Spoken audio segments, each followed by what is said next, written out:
তো ভিউয়ার্স, আমরা কংলেক পাহাড় থেকে লুসাই গ্রামে চলে আসছি। এটা খুব দূরবর্তী কেমন কিছু না, সাজেকের সবগুলো স্পটই খুব কাছাকাছি, সাজেকের ভিতরে পড়ে।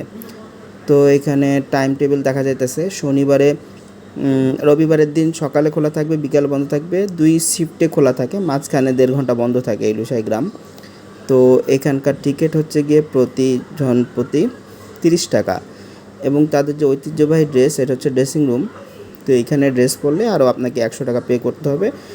লুসাই জাতির যে উপজাতি আছে তাদের যে ড্রেসটা এখান থেকে আপনাকে পরে দেবে। এটা হচ্ছে গিয়ে লুসাইয়ের ভিতরের প্লেসটা। লুসাই গ্রামকে সাধারণত বলা হয় পরিচ্ছন্ন গ্রাম, কিন্তু আমার কাছে মনে হয়েছে ভিতরে এসে যে এই জায়গাটার যে পরিচ্ছন্ন গ্রাম বাংলাদেশের মধ্যে যে নামকরণ করা হয়েছিল বা অনেকে বলে থাকে মুখে, সেটা আসলে তো এরকম না। এখানে অনেকগুলোই কাজ চলতেছে, তার উপর থেকে পরিচ্ছন্নতা আমার চোখে মনে হচ্ছে যে খুব একটা ভালো না, আরও পরিষ্কার রাখা উচিত ছিল গ্রামটা।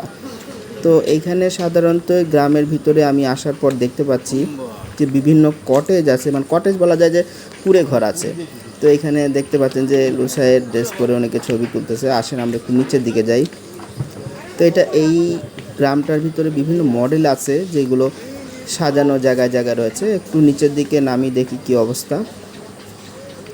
তো এই গ্রামটা সাধারণত মনে হচ্ছে 3 স্টেজে আছে। প্রথম এন্ট্রি করলাম যে গেট থেকে, এখানে এন্ট্রি করার পর সোজাসুজি একটা স্টেজ। সেকেন্ড স্টেজ হচ্ছে গিয়ে 3-4টা 5-6টা কুঁড়ে ঘর আছে ডান দিকে এবং বাম দিকে। তো আমি এখন ডান দিকের কুঁড়ে ঘরে একটা যাব, দেখি সেখানে কি আছে। ডান দিকের কুঁড়ে ঘরের উপরের অংশেও কিছু কুঁড়ে ঘর আছে। উপরে 2-3টা কুঁড়ে ঘর দেখা যাচ্ছে। এখানে একটা ষাঁড়ের প্রতিকৃতি আছে, মডেল আছে। উপরে দোলনা টোলনা আছে, অনেকে দোলনা দুলতেছে।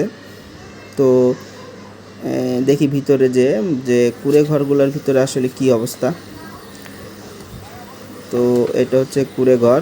তো কুঁড়ে ঘর ঢুকতে এন্ট্রি দেখা গেল কিছু চিত্রকর্ম আছে এখানে, যেগুলো হয়তো বোঝাই যাচ্ছে যে লুসাইয়ের গ্রামের ঐতিহ্যবাহী যে লুসাইরা উপজাতি ছিল, তাদের যে জীবনযাত্রার যে অবস্থা এখানে এইটা তুলে ধরা হয়েছে। তাদের যে ব্যবহৃত জিনিসপত্র বিভিন্ন দেয়ালে টাঙানো আছে নাম সহকারে। তো এই মডেলগুলা বেশ পুরাতনই মনে হচ্ছে। তো আমার কাছে একটু অস্বাভাবিক মনে হয়েছে। এই মডেলগুলোর রক্ষণাবেক্ষণের জন্য ভিতরে কোনো লোক রাখা উচিত ছিল, একেবারেই কেউ নাই। যাই হোক, মোটামুটি গোছানোই আছে, যে মডেলগুলো থাকলে ভালো। এইখানে কিছু চিত্র আছে যেগুলোতে লুসাই জাতির পুরাতন যে কাহিনী সেইগুলো তুলে ধরা হয়েছে। এটা হচ্ছে সেকেন্ড ফেজের লুসাই গ্রামে, এবং এখানে আরেকটা কটেজে দেখা যাচ্ছে যে তাদের যে মেয়েরা কাপড় বানাতো নিজেদের হাতে, সেটার একটা মডেল রাখা হয়েছে। এবং গ্রামটা 3 ভাগে ভাগ করা। কিছু লেখাজোকা আছে যে মানে যেখানে যে কটেজগুলোতে কী কাজ সেখানে ব্যবহার করা হতো, কী কাজ করে থাকতো। এটাও একটা বড় কটেজ আছে, সেখানে সাধারণত তাঁত জাতীয় কোনো কাজের জন্য এটা ব্যবহার করা হয়েছিল। এখানে আপনারা প্রতিটা কটেজের ভিতরেই কিছু লিখিত বিবরণ পাবেন এবং সাথে ছবিও পাবেন। তো লুসাই জাতি যেটা ছিল তারা খুব পরিশ্রমী ছিল। এখানের যে লেখচিত্র এবং তাদের যে চিত্রকর্ম, এখানে কিছু কিছু ছবি আছে, সেটা দিয়ে বোঝা যায়। তো এই গ্রামটা যে লুসাই গ্রামটা এত উপরে সাজেকে, এইখানে একটা আশ্চর্য গ্রাম বলাই চলে। তো এইখানে হচ্ছে গিয়ে আপনার গ্রামের 3টে ফেজের মধ্যে এখন 3 নম্বর ফেজ, আমি নিচের দিকে আসি একেবারে। এখানে একটি স্টেজের মতো করেছে সাধারণত লুসাই জাতিকে ক্লিয়ার করার জন্য, যে এরা কী কাজ করে কীভাবে করে, সেটা একটা মনুমেন্ট ছিল। এবং ছোট কটেজ আছে কয়েকটা, যেটার মধ্যে আসলে কিছু নাই, খালি সম্ভবত তাদের বেডরুম বা থাকার রুম ছিল তখনকার লুসাই জাতিদের। তো এখানে সাধারণত কোনো ফাংশন হয়ে থাকে যে স্টেজটা করা আছে সুন্দর করে।